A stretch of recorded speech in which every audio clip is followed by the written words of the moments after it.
Hello, mo kí gbogbo ẹ̀yin ìyá yìí bàbá mi káàkiri gbogbo ibi tẹ́ bá ti ń wò mí. Èmi ọmọ yín olólùfẹ́ yín Lady K Ìfẹ́olúwaṣemí náà ni mo tún dé.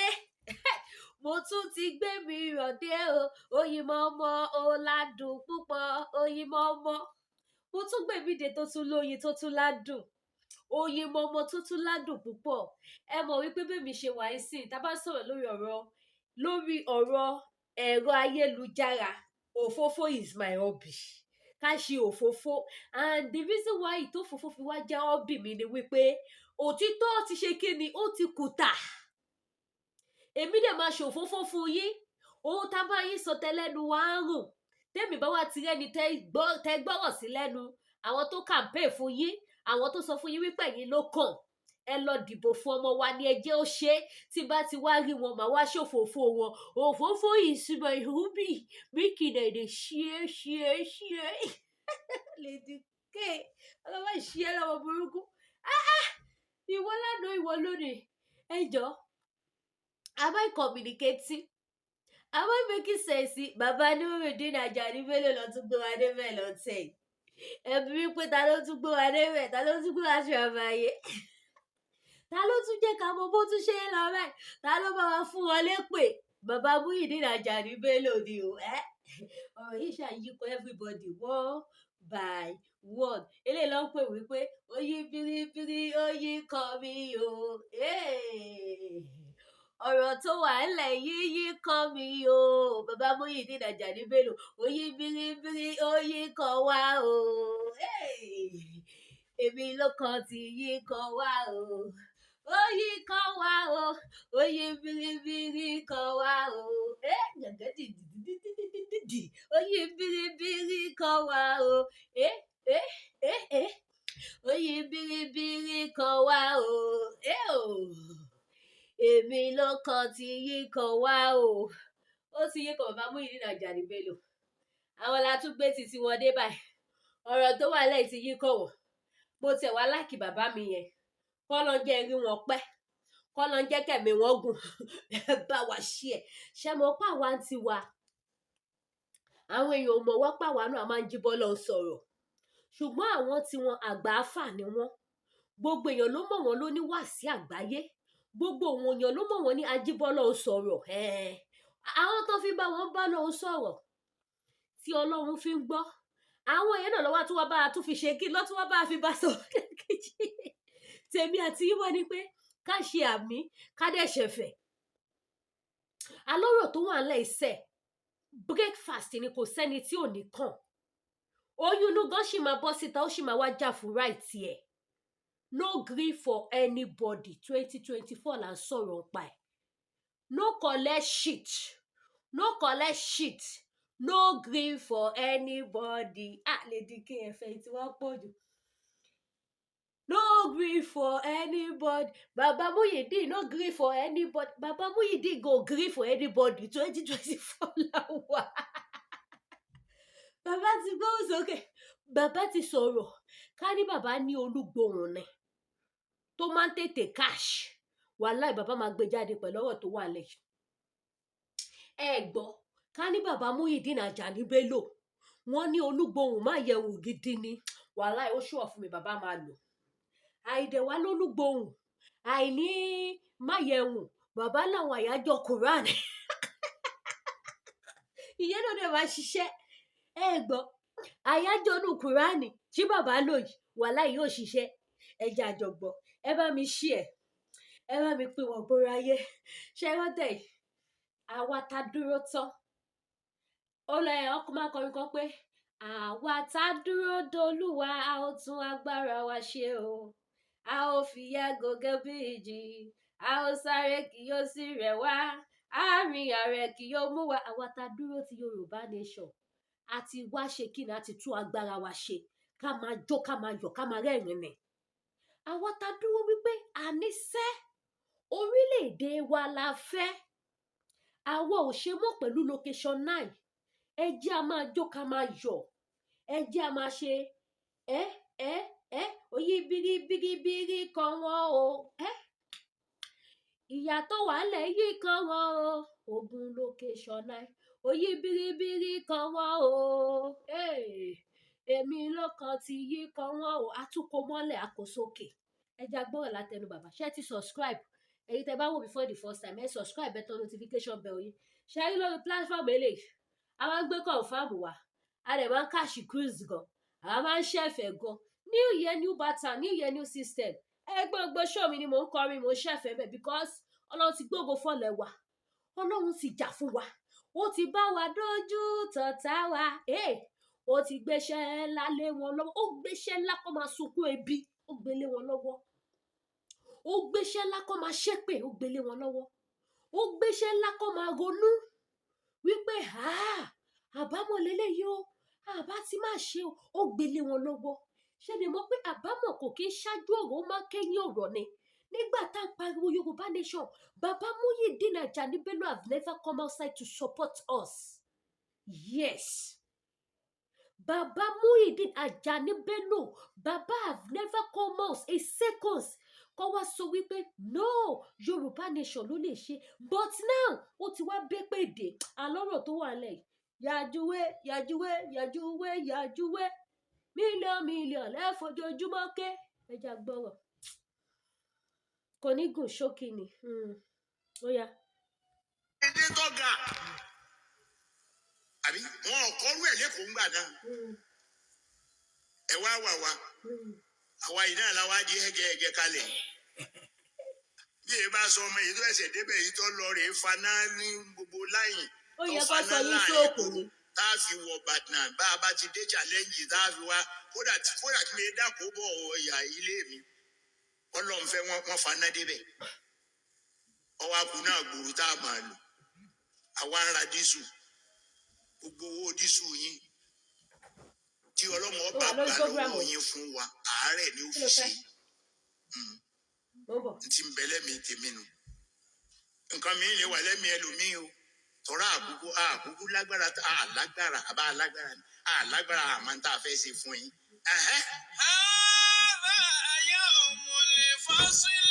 Ọlọ́run lọ́jọ́ ọjọ́ nìyí ọjọ́ ti pé tá a yanjú ọ̀rọ̀ ẹnì kọ̀ọ̀kan yín. Jàmáà kú wàlá wàlí. Ṣéwé ẹ̀rí kan náà lẹ́yìn pẹ̀lú àwọn Sàdáwó náà gbà. Ṣéwé ẹ̀rí kan náà lẹ́yìn pẹ̀lú àwọn Awólọ́wọ̀ gbà. Awólọ́wọ̀ ò ní jẹ president sọ́jà tó ewu.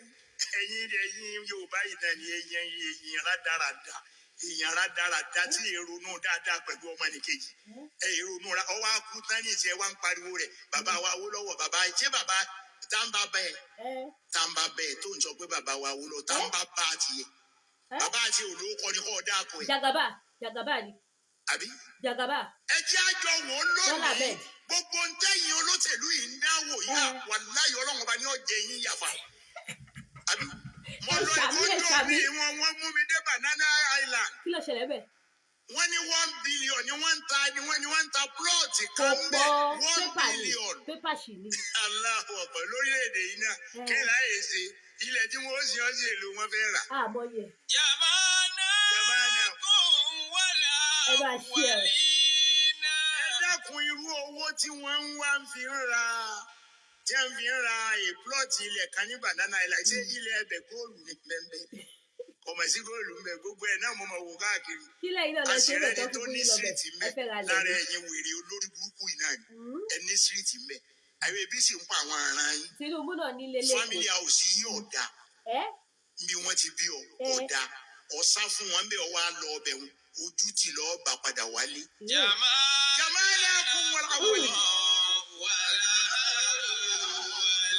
ọjọ́ tá a pa yín bọ̀ tá a kó yín jọ. Níbàdàn, àwa láwọn kọ́kọ́ ilé tó ga. Ẹja tún gbọ́. Wọn ò kọ́rú ẹ̀ lẹ́kọ̀ọ́ ńgbà náà. Ẹ wá wà wá. Àwa yìí náà làwa di ẹgẹ kalẹ̀.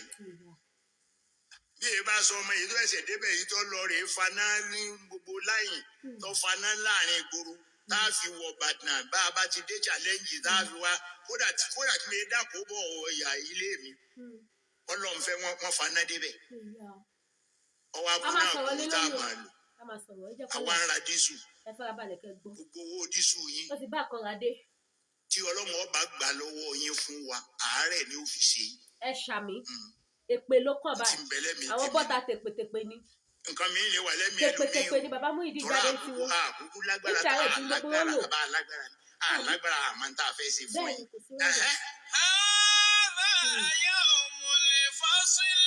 Ọlọ́run lọ́jọ́ ọjọ́ nìyí ọjọ́ ti pé tá a yanjú ọ̀rọ̀ ẹnì kọ̀ọ̀kan yín. Jàmáà kún wọn àwọ̀lì.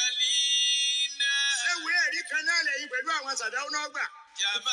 Ṣéwé ẹ̀rí kan náà lẹ́yìn pẹ̀lú àwọn Awólọ́wọ̀ gbà. Awólọ́wọ̀ ò ní jẹ president sọ́jà tẹ̀ kú. Ẹ̀yin Yorùbá yìí náà ni ẹ̀yin rádaràda. Ẹ̀yin rádaràda tí èrònú dáadáa pẹ̀lú ọmọnìkejì. Èyí tó wá jẹ ìtọ́ kí ló wá ṣẹlẹ̀. Ẹ̀yin tí ẹ wá ń pariwo rẹ̀ bàbá wa Awólọ́wọ̀ bàbá ṣé bàbá tàǹbà bẹ́ẹ̀. Èyí tó jẹ́ sí nǹkan kí ló ṣẹlẹ̀. Bàbá wa Awólọ́wọ̀ tàǹbà bá a ti. Jàgàbá ni. Bàbá àti olóòkọ ni kò dáa kọ ẹ̀. Olóòkọ Jàgàbá ni. Àbí? Ẹ jẹ́ àjọ wò lónìí gbogbo ń tẹ́yìn olóṣèlú yìí ń dáwò yá wà láyọ̀ Ọlọ́run ọba ní ọ̀jẹ̀ yín yàfa. Àmì àṣẹ. Àbí? Mo lọ ìkọ́njọ́ ní ìwọ̀n wọn mú mi dé Banana Island. Wọ́n ní 1 billion ni wọ́n ń ta plọ́ọ̀tì kan bẹ́ẹ̀ 1 billion. Allahu Akbar lórílẹ̀‐èdè yìí náà kí n láyè ṣe ilẹ̀ tí wọ́n ṣe ọ́ sí èlò wọn fẹ́ rà. Jàmáà kún wàlà wàlínà. Ẹ dákun irú owó tí wọ́n ń wá fi ń ra plọ́ọ̀tì ilẹ̀ kan ní Banana Island ṣé ilẹ̀ ẹbẹ̀ góòlù ní bẹ́ẹ̀. Ó béèrè o. Kò mọ̀ sí góòlù ń bẹ gbogbo ẹ̀ náà mo mọ̀ wò káàkiri. A sì rẹ́ni tó ní síríìtì ń bẹ lára ẹ̀yin wèrè olórí burúkú yìí náà ni ẹ ní síríìtì ń bẹ. Àwọn ẹbí sì ń pa àwọn aràn yín. Family house yín ọ̀dà. Bí wọ́n ti bí ọ̀dà. Ọ̀sá fún wọn bẹ́ẹ̀ wá lọ ọbẹ̀ wọn. Ojú ti lọ́ọ́ bá padà wálé. Jàmáà kún wọn àwọ̀lì. Ọlọ́níjọ́ tá a pa yín bọ̀ tá a kó yín jọ. Níbàdàn. Ẹ̀yin ìyá ìbàbá òtítọ́ ẹja sọ̀rọ̀ lé lórí kó má gòjò. Ẹ bá mi pè wọ́n gbòòrò ayé. Now bàbá Muyideen Ajani Bello àwọn bọ́ta tèpètèpè. Àwọn náà wá lo indirect. Ṣé gbogbo ẹ̀yin bàbá wa ẹ̀yin ìyá wa tẹ́ ṣe ń lo indirect yẹn? Ó ṣe ìrìn ìyẹn ni o. By the time tó bá já yín jẹ wọnú egungun wàláì ẹ speak in tongue. Ọ̀rọ̀ yẹn wá dàbí ẹ̀tọ́ ní kó ṣe tó lòun ò ṣe tó ẹ wàá ṣe tó kò nílò pé o á wá gùn lọ bí okùn ṣòkòtò gan ò fi bẹ́ẹ̀ gùn yóò gùn ju okùn ṣòkòtò lọ. Wọ́n ní ẹ ṣe tó eléyìí ṣe tó ẹ padà ṣe tó tá a fi gbé àsíá Yorùbá nation sókè nínú ìtẹrawọlé. Bá mi bàbá dáadáa bàbá lálùbáríkà bàbá àdùnnú bàbá mi Muyideen Ajani Bello ẹlẹ́yìn ọ̀kan ló bá yín faná níná fi délé yín ẹni tó bá yín faná yẹn ìkà ló ṣe o má sọ reason fún yín ìkà ló ṣe. Ṣé ẹ fẹ́ sọ wípé àwọn kan ò sí ní ìlú Nàìjíríà yẹn tí wọn ò rí ló lò gágágágá ẹ fẹ́ sọ pé ẹ mọ̀ pé àwọn kan wà bẹ́ẹ̀ ọwọ́ faná fún ẹ̀yin wọ́n ṣèkà fún yín because àwọn kan sì wà bẹ́ẹ̀ tí wọ́n rẹ́ni faná fún wọn. Irú ẹni tó faná fún yín tí ó bá fẹ́ ṣèkà ó yẹ kó lọ fà fáwọn yẹn náà ẹ ṣì yẹn léní. Ẹ̀kejì ẹni lọ Banana Island ẹjọ́ kí lẹ lọ ṣe mẹ́sà tẹ́ fi mọ̀ wípé lẹ́bẹ̀ 1 billion ni ṣé bẹ́ẹ̀ fẹ́ ra property lẹ̀ fún àwọn ọmọ ni. Báàbí bàbá dáadáa bàbá dùnú ọlọ́jẹ́ kí bàbá tèmi náà fogún lẹ̀ fún mi. Bàá mi ẹ̀yin yóò tí n bá rọ̀ǹgẹ́ mọ̀ kọ́ sí comment section kí ni bàá mi Ajani Bello kí ló lọ ṣe ní Banana Island tó fi mọ̀ pé 1 billion ló ń talẹ̀ ẹbẹ̀ tó fi wá wò tí wọ́n rí gòdì mẹ́ ṣe bí bàá mi náà wọ́n fẹ́ ra lẹ́lẹ̀ fún ọmọ fẹ́ rogún lẹ̀ fún àwọn ọmọ ni ṣé bẹ́ẹ̀ ni àbí bẹ́ẹ̀ kọ́ bàbá lọ́wọ́ ó jẹ́ ètò rà nítorí bàbá dáadáa la mọ̀ yín sí dáadáa ọlọ́run yóò sì mọ̀ bá yín títí ayé àìnípẹ̀kọ́ ẹ ti ṣiṣẹ́ ẹlẹ̀ ẹ jọ rẹ̀ bàbá àwọn kan ò tí ì rówó fi ra lẹ̀ 100,000 sínú gbòòlù Ìbàdàn tẹ́yìn lọ wọlẹ̀ lẹ́kọ̀ọ́ tẹ́ lọ wọlẹ̀ ní Banana Island àwọn kan bẹ nínú ayé wọn ò ní ilé lórí wọn ò rówó rẹ́ǹtì lé débi tó máa rí owó fi ra ilẹ̀ ara ohun táwa ń jà fún náà bí ìlú bá sunwọ̀n bó bá da kí ló ń talẹ̀ ní 1 billion fún kí ló ń ta fún ṣé gbogbo èèyàn ló lè rówó rà ara ohun táwọn èèyàn fi ń ṣẹ́ṣó mà nìyẹn àwọn tó fẹ́ ṣe ohun owó mi ò tó máa fi gọ̀ǹgọ̀ fà àwọn olójú kòkòrò ènìyàn, àwọn tó gbọ́ pé yes Banana Island láyé wà, Lẹ́kí láyé wà, táwọn náà dẹ̀ fẹ́ kọ́lé by fire by force sí Lẹ́kí, wọ́n fẹ́ kọ́ yé by fire by force sí Banana Island, wọ́n á bá bẹ̀rẹ̀ sí ní ta páàtì èèyàn, wọ́n á bẹ̀rẹ̀ sí ní lọ máa ra páàtì àwọn èèyàn, wọ́n á bá bẹ̀rẹ̀ sí ní yámútú àwọn èèyàn ní ìyàkúyà nítorí pé wọ́n fẹ́ ṣe kíni, àwọn náà fẹ́ fọwọ́ wọn gáfá gọ̀ǹgọ̀, wọ́n fẹ́ kọ́lé sí Banana Island, àwọn náà fẹ́ ra lẹ̀ 1 billion, ṣe rí ibi tó bá yé gẹ́dẹ́, ṣé ẹ rí ibi tí wọ́n bá yé gẹ́dẹ́? Ẹ tún wá sọ, ẹ ní nínú àwọn olóṣèlú wọ́n ní street síbẹ̀, tí ìlú bá dá, ṣé olóṣèlú máa kówó jẹ? Ṣé ó máa kówó jẹ to that extent? Tí ìlú bá rọgbọ, ṣé wọ́n máa kówó jẹ to that extent? Ohun táwa ṣe ń pè fún orísun ilẹ̀ Yorùbá nìyẹn. Ohun tí a ṣe ní a fẹ́ dá dúró nìyẹn, bàbá Muyideen Ajani Bello. Bàbá àtàkẹ́ tètè gbóhùn sókè ń sìn. Kọ́rọ̀ yìí má bá padà wá di àgbà tí ò kẹtọ sọ̀rọ̀ akẹtọ sáré because ẹ̀yin náà bí àwọn ọmọ sí Nàìjíríà bàbá mi. Ẹ̀yin náà ní àwọn ọmọ ní Nàìjíríà. Olótìtọ́ tí gbogbo ènìyàn mọ̀ yín sí látọdún tí mo ti dé ayé mi, ó ṣe òṣè mo ti lò 20 years láyé, mi ò tí gbọ́ pé Muyideen Ajani Bello onírọ́ ni bàbá. Òtítọ́ ni mo mọ̀ yín sí, òtítọ́ yẹn náà ni kẹ́ wá gbé bọ́ta tó ń sìn, kẹ́yìn náà wá ṣe kí ni, kẹ́ wá sọ̀rọ̀ sókè, bọ́ọ̀ ni ọ̀fìfẹ́ ṣe sọ̀rọ̀ sókè, ẹ má ṣe indirect fún wa mọ́, sápá tààrà làgbàlagbà sí tọ́lọ́mọ ń sọ. Àgbẹ̀ sì wà lọ́jà kórí ọmọ tuntun wọ̀. Ohun tá a ṣe ní ká dá dúró nìyẹn, káyé lè rọrùn fún àwọn ènìyàn láti gbé, káwọn ènìyàn lè ní ìfọ̀kànbalẹ̀, kí àlàáfíà kó lè jọba lórí ilẹ̀. Ẹ wo bí tí àwọn olóṣèlú tí wọ́n bá yí àwọn èèyàn jẹ́dẹ́ ní ìlú Nàìjíríà, bàbá Muyideen Ajani Bello. Ṣé wá rí gbogbo èpè tẹ́ṣẹ́? Èyí ẹ wí yẹn, àrọ̀ mọ́, bẹ́ẹ̀ tí wí ló máa rí. Bẹ́ẹ̀ tí wí ló máa rí. Bẹ́ẹ̀ tí wí ló máa rí. Bàbá Muyideen, bẹ́ẹ̀ tí wí ló máa rí. Bẹ́ẹ̀ tí wí ló máa rí. Èyí ẹ wí yẹn, àrọ̀ mọ́, bẹ́ẹ̀ tí wí ló máa rí. Ẹ bá mi kọrin, ẹ bá ń kọrin, ẹ bá ń gbé orin, ẹ bá ń ṣàmì.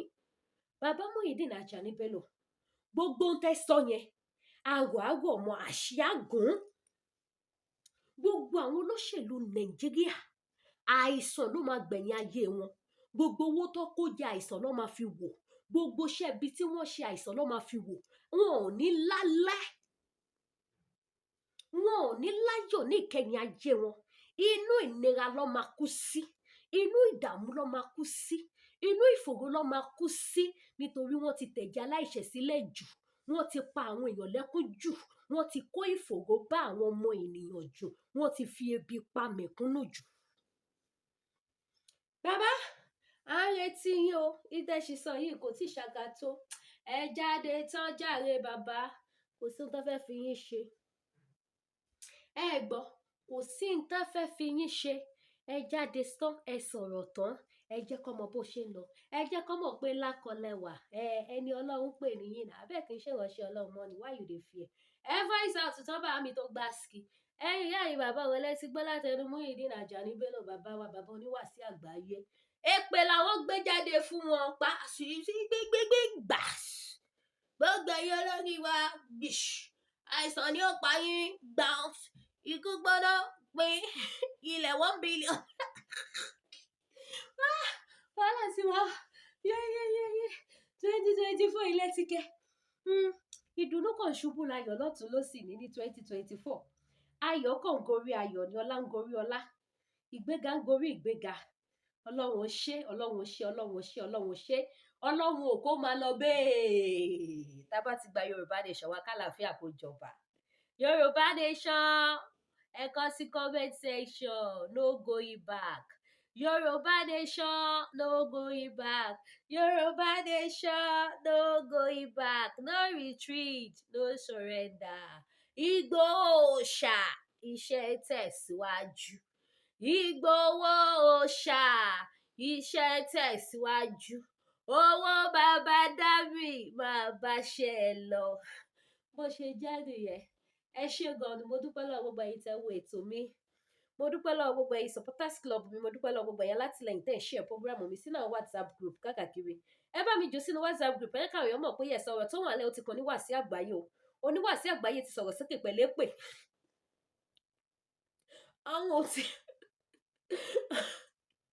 ọlọ́run fọ́ ni o ọlọ́run. Ẹ jẹ́ káwọn èèyàn mọ̀ pé Oníwàsíù Àgbáyé bàbá náà ti sọ̀rọ̀ sókè o, bàbá ti gbé wa débẹ̀ àwọn náà ti bá wa ṣe kí ni wọ́n ti bá wa fòǹtẹ̀lù ọ̀rọ̀ tó wà ńlẹ̀ ó máa carry everybody. Ẹ bá mi jù sínú WhatsApp contact, ẹ bá mi jù sínú WhatsApp group, ẹ bá mi hashtag, ẹ bá mi gbé sórí Facebook.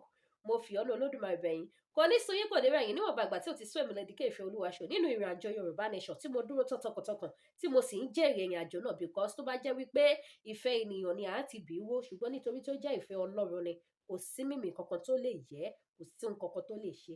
Ẹ bá mi ṣí ẹ jẹ́ kó wọ̀ gbòòrò ayé ẹ ṣeun gan mo dúpẹ́ lọ́wọ́ yín. Ẹ má gbàgbé gbogbo àwọn product tá ń tà lórí ètò yìí gbogbo ẹ ṣe kí ni ó tà wàràwàrà. Gbogbo ẹ̀yin tẹ́ bá fẹ́ lo best cream iléeṣẹ́ Danari skincare òun ló lè ṣe. Ẹ pè mí lórí WhatsApp number mi tẹ́ ẹ wò lójú screen. Ẹ jẹ́ kí n fún yín ní contact iléeṣẹ́ Danari skincare. Gbogbo ẹ̀yin tẹ́ bá ní Facebook ẹ̀yin tẹ́ ní skin dark knuckle ẹ̀yin tẹ́ ní dark knuckle ẹ̀yin tẹ́ ní face burn ẹ̀yin tí skin yín ti ń jọ ẹ̀yin tẹ́ fẹ́ kára yín dán kó jọ̀lọ̀ ẹ̀yin tẹ́ fẹ́ kí kọ́lọ̀ yín kó jáde síta ẹ̀yin tẹ́ fẹ́ clean gbogbo face yín tí gbogbo chemical powder chemical makeup tó ti bà face yín jẹ́. Someone like me, I don't like to make up because tí n bá lo gbogbo àwọn powder yẹn tí n bá lo láàárọ̀ tó máa fi dalẹ́ tí n bá tètè lọ wash it away ojú mi máa bàjẹ́ ńjọ́ kejì ni ojú mi máa sú. Ṣé gbogbo àwọn makeup yẹn different chemical ló fi ṣe wọ́n ó máa affect face but a lot of people mọ̀ ẹlòmíì tí ó bá ti lo makeup kò lè jáde lé àfi kó gbọ́n powder yẹn sójú ṣáá ni ó dẹ̀ máa padà máa affect face yín. Gbogbo ẹ̀yin tí face yín tó bá ti wá ní ṣùgbọ́n kan tàbí èkejì ẹ pè mí kí n fún yín ní phone number iléeṣẹ́ Danari skincare. Ṣé gbogbo nǹkan tó wà ní face yín yẹn ó máa lọ. Gbogbo ẹ̀yin tí face yín ti burn tí face yín ti dúdú tí cream ti sọ face yín di two color ẹ pè mí kí n fún yín phone number iléeṣẹ́ Danari skincare. Mo promise yín mo assure yín mo fi ọwọ́ ẹ̀ sọ̀yà fún yín wípé face yín máa padà rhyme àríbẹ̀ bá ṣe fẹ́ nítorí ó ṣú ọ̀nẹ́ kò sí àní-àní níbẹ̀. Mo lo product iléeṣẹ́ Danari skincare kò ṣiṣẹ́ kò sí yẹn níbẹ̀. Very nice product good product òun ni product wọn ni mo ti lò láti bí ọdún mẹ́ta tí ó dẹ̀ sí excuse kankan láti ọdún no ó ti lọ 4 years bá ti wà 2024 4 years láti 2020 4 years. So ẹ pè mí lórí WhatsApp number tẹ́ wọ́n lójú screen yìí. Bákan náà tún wà ní gbogbo ẹ̀yin tí ẹ bá wà ní ìlú Canada ẹ wà ní ìlú America ẹ wà ní ìlú UK ẹ fẹ́ send owó sílé ẹ lo referral code mi tẹ́ wọ́n lórí program yìí kẹ́ fi ṣẹ́ owó ránṣẹ́ sílé. Tí ẹ bá ti lò ẹ máa gba bonus ẹ̀yin tẹ́ wà ní Canada ẹ máa gba $30 bonus ẹ̀yin tẹ́ wà ní America ẹ máa gba $20 bonus ẹ̀yin tẹ́ wà ní UK ẹ máa gba £10 as bonus. So ẹ jọ̀ọ́ mo bẹ̀ yín ni mo rọ̀ yín ẹ̀yin ìyá mi ẹ̀yin bàbá mi ebi ò ní pa yín o ẹ ní ṣìṣe ogun location náà kò ní já yín lókè òkun. Ẹ lo referral code mi kẹ́ fi ṣẹ́ owó sílé. Ẹ má tún wá gbàgbé gbogbo ẹ̀yin tí ẹ bá fẹ́ lọ sí hotel tó wà pa ní ìlú Nàìjíríà ẹ lọ Google TM Royal Hotel. Towards the end of this video màá gbé video hotel yẹn síbẹ̀ ẹ wo bó ṣe rí hotel yẹn mú yes wọ́n ṣẹ̀ ṣí ni bàbá wa Muyideen Ajani Bello àwọn náà ni wọ́n lọ ṣe àdúrà tó fi ṣí hotel yẹn bàbá dáadáa bàbá ndòlú àwọn ni wọ́n ṣí hotel yẹn pẹ̀lú àdúrà. So agbára ńlá Ọlọ́run la fi gbé hotel yẹn kalẹ̀ sí ìlú Ìbàdàn. So ẹ ṣe kí ni ẹ patronize wa towards the end ẹ wo video yẹn níbẹ̀ ó wà ń bẹ̀. Bákan náà dẹ̀ tó wà ní gbogbo ẹ̀yin tẹ́ fẹ́ ra product iléeṣẹ́ T-Health Natural Herbal ẹ̀yin tẹ́ ní diabetes ẹ̀yin tẹ́ ní low sperm count ẹ̀yin tí nǹkan ọmọkùnrin yín kéré jọjọ orí lọ ẹ̀yin tẹ́ fẹ́ lose weight ẹ̀yin tẹ́ ní di flat tummy ẹ̀yin tẹ́ ní di ògùn diabetes ẹ̀yin tẹ́ ní di ògùn jẹ̀díjẹ̀dí ẹ̀yin tẹ́ ní di ògùn manpower ògùn back pain gbogbo ẹ̀ bẹ́ẹ̀ lóríṣiríṣi ẹ pè mí lórí WhatsApp ẹ text mi kí n fún yín ní phone number iléeṣẹ́ T-Health Natural Herbal. Ṣé àwọn products yẹn their product is very good. I have some of them here which I'm also using. Kò sí country tẹ́ bá wà wọ́n máa send ẹ̀ sí yín kò sí. Ẹ wo eléyìí báyìí sìn ti jẹ̀díjẹ̀dí lélẹ̀ agúnmu lélẹ̀ olómi náà wà I have it here also olómi ẹ̀ náà olómi wà agúnmu wà bí ẹ bá ṣe fẹ́ sí ni irú àgúnmu yìí sìn àwọn big boy mi ló ń lò àti èmi and not all the time ẹ̀kan lóṣù is okay yes because gbogbo oúnjẹ tá à ń jẹ lójoojúmọ́ ni ṣúgà wà nù ẹ̀ gbogbo oúnjẹ tá à ń jẹ lójoojúmọ́ ló ń fa jẹ̀díjẹ̀dí ságọ́ ara ṣe wá àgúnmu tẹ́ ń wò yẹn gbọ́dọ̀ ló púpọ̀ because ẹ máa yàgbẹ́ ẹ máa ya gbogbo jẹ̀dí yẹn olómi náà wà fún àwọn under age olómi wà tẹ́ lè mu even àgbàlagbà gan tẹ́ bá like àgúnmu olómi wà tẹ́yìn náà máa mu so wọ́n nìyẹn same thing àgúnmu high blood pressure òun nìyí àgúnmu high blood pressure ìyẹn náà wà ti flat tummy ṣáyé ti flat tummy yìí mo ti gba report wípé àwọn kan lò ó ikú bọ́ tún bọ́ sí tòsí fún wọn ṣáyé àgúnmu flat tummy tẹ́ ń wò lọ́wọ́ mi iṣẹ́ mo ti ń lo oògùn mi ò rí irú ẹ̀ rí ṣáyé bó ṣe wáyé ẹ̀ lè lo ṣíbí kan ó ti ṣíbí ìjẹun ọmọ kékeré ẹ̀ lè lò ọwọ́ yín báyìí ní kẹ́ fi bù sí àtẹ́lẹwọ́ yín kẹ́ wá fi oyin sí oyin tèmi ń lò sí lélẹ̀ oyin gidi òtútù ti mú oyin ti gan pa Canada ni mo dé ni mo rí pé oyin máa ń di block láì gbé sí fridge ẹ rọra fi oyin yẹn sí ẹ rò ẹ wá la ṣíkẹ́nà ẹ ya àwọn fáàtì yẹn àyà yín á já ẹ má lò lójoojúmọ́ o mo fi ọ̀nà ọlọ́run bẹ̀yìn o very powerful because ó máa kó gbogbo fáàtì yẹn báyìí ẹ máa ya Jésù o ó lẹ́sìkẹ́ ẹ má lò ní gbogbo ìgbà ajẹ́bi idán gidi ni ṣáà gbogbo tọ́mì yín tó tóbi tó lé bàbàbà yẹn gbogbo ẹ máa ṣe kí ni ó máa lọ lẹ́kùn yín á rọ̀ ẹ máa fún ikùn yín báyìí bí ìgbà tẹ́ ẹ̀ fún aṣọ á yà yín lẹ́nu pé gbogbo nǹkan tó wà nínú ikùn yín dà ibo ló gbà I have never seen that kind of ogun before in my life. Ẹ máa ya ẹ máa kọ́kọ́ ya àgbẹ̀ yẹn kì í ṣe ìgbẹ́ líle o ó máa ti bá yín mísì gbogbo ẹ̀ ẹ máa ya kábíyèsí o ẹ lọ dánwò wọn ní dánwò ló bí ọkẹrẹ ọkùnrin lè lo obìnrin lè lo gbogbo ẹ̀yin dáàdì tẹ́ bá ní big tummy náà tí kò jẹ́ kẹ́ lè ṣe kíni kẹ́ lè balance dáadáa lórí mọ́mì ẹ order fún flat tummy ní iléeṣẹ́ T-Health ẹ rí i pé rere lolúwa nínú èpè nínú àdúrà ẹ fi kàn ránṣẹ́ sí Lady K ẹ dánwò ló bí ọkẹrẹ ikùn yá fà á lọlẹ̀ gbogbo líle kákákáká yẹn gbogbo ẹ máa stop ó máa rọ̀ wá báyìí ni ẹ mọ̀ ẹ máa ya àwọn ọ̀rá yẹn báyìí tẹ́yìn gan máa padà máa rí kó tó di pé àwọn ọ̀rá yẹn máa jáde ó láwọn nǹkan tẹ́ kọ́kọ́ máa yà dànù kúrò ní gbogbo bọ́dì lẹ́yìn yẹn báyìí ọ̀rá yẹn lẹ́dẹ̀ máa fojú rí tẹ́ ẹ máa wò báyìí pé ṣára mi ní gbogbo eléyìí ti jáde kí leléyìí ó máa jáde nínú yín kódà èmi gan máa ń bira mi léèrè ni pé ká ní mi ìlò ògùn yìí ṣé gbogbo àwọn nǹkan tí mo gbé sí bọ́dì lélẹ̀ ẹ̀yin yá mẹ́yìn bàbá mi ẹ má jẹ́ kí n rojọ́ jù dánwò ló bí ọkẹrẹ ẹ lọ try ẹ wò ẹ rí i pé rere lolúwa ojú òní tì yín ẹ ṣeun gan ẹ̀yin tẹ́ bá wù mí for the first time ẹ subscribe sí YouTube channel mi ẹ tan notification bell yín Lady K ní orúkọ ti tèmi ìfẹ́ olúwa Lady K ìfẹ́ olúwa òun lèmi ń jẹ́ ojú òní tì yín àní wàràwà tí aburú òní ṣẹlẹ̀ sí wa ogun location 9 kò ní dáwọ́ dúró á máa lọ bẹ́ẹ̀ ni ó dìgbà tá a bá dá dúró tí yóò bá ní ìṣọ́ bá dá dúró kógun yẹn tó stop ẹ máa bá mi ṣàmì ẹ̀ ire o. Ó yá ká lọ sílé ìtura tó bá fẹ́ tí M Royal làwa fẹ́ Ìbàdàn ni wọ́n wà onílé Olúyọ̀lé o. Ó yá ká lọ sílé ìtura tó bá fẹ́ tí M Royal làwa fẹ́ Ìbàdàn ni wọ́n wà onílé Olúyọ̀lé o. TM Royal Hotel ilé ìtura tó ṣẹ̀ṣẹ̀ dé sí ìlú Ìbàdàn paradísè orí ilẹ̀ tí oorun rẹ̀ ń tẹ́ni lọ́rùn níbi tí ìyàrá wọn gbé ń tutù bí ọyẹ́ àwọn àyíká rẹ̀ tó ṣe é fojú rí tó ṣe é fojú wò agbègbè rẹ̀ bí ìlú ọba báà rẹ̀ lọ ṣalalu níbi tí ọtí aládùúdùn wà event center rẹ̀ níbi tí ẹ ti lè ṣe ìnáwó yín láì ní ìṣòro kankan ààyè ibi tí ẹ lè nara nígbà tí ẹ bá parí iṣẹ́ òòjọ́ yín ọtí ẹlẹ́rìndòdò àti oúnjẹ lóríṣiríṣi bíi ti òkè òkun ní TM Royal Hotel iná wa kì í ṣẹ́jú àwọn ẹ̀rọ amúnáwa wa wà ní sẹpẹ́ ilé ìtura wa wà ní Ayọ̀délé Adélájà Street Sonso Road along Nihot Road Ìbàdàn ẹ̀rọ ìbánisọ̀rọ̀ wa òun ní 081-266-26544 TM Royal Hotel ilé ìtura ìgbàlódé.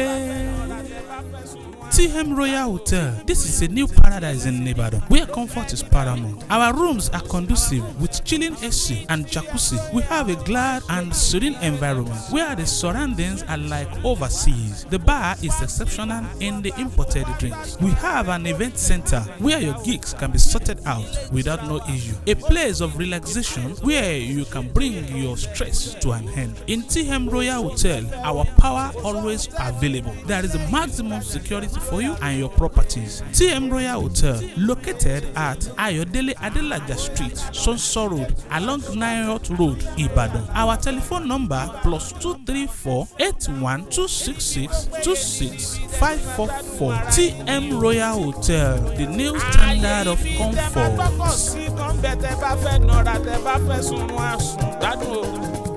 Ọtí ẹlẹ́rìndòdò ló fẹ́ níbẹ̀ o, kò sí ohun tẹ́ fẹ́ ní TM Royal o, wọ́n á ṣe ibi ilé lẹ́wà o. Ìròyà wá sí ìlú ọba kó wá gbádùn ara rẹ̀ lórílẹ̀‐èdè Nàìjíríà o. Nílé ìtura wa ó dùn gidi gan, ààbò tó dùn tó péye ló ń bẹ níbẹ̀ o. Kò sóhun tẹ́ fẹ́ o, kò sóhun tẹ́ ní rí nílé ìtura TM Royal o. Ó yá ká lọ sílé ìtura tó dáfẹ́ TM Royal làwa fẹ́. Níbàdàn ni wọ́n wà ó nílé Olúyọ̀lé o. Ó yá ká lọ sílé ìtura tó dáfẹ́ TM Royal làwa fẹ́.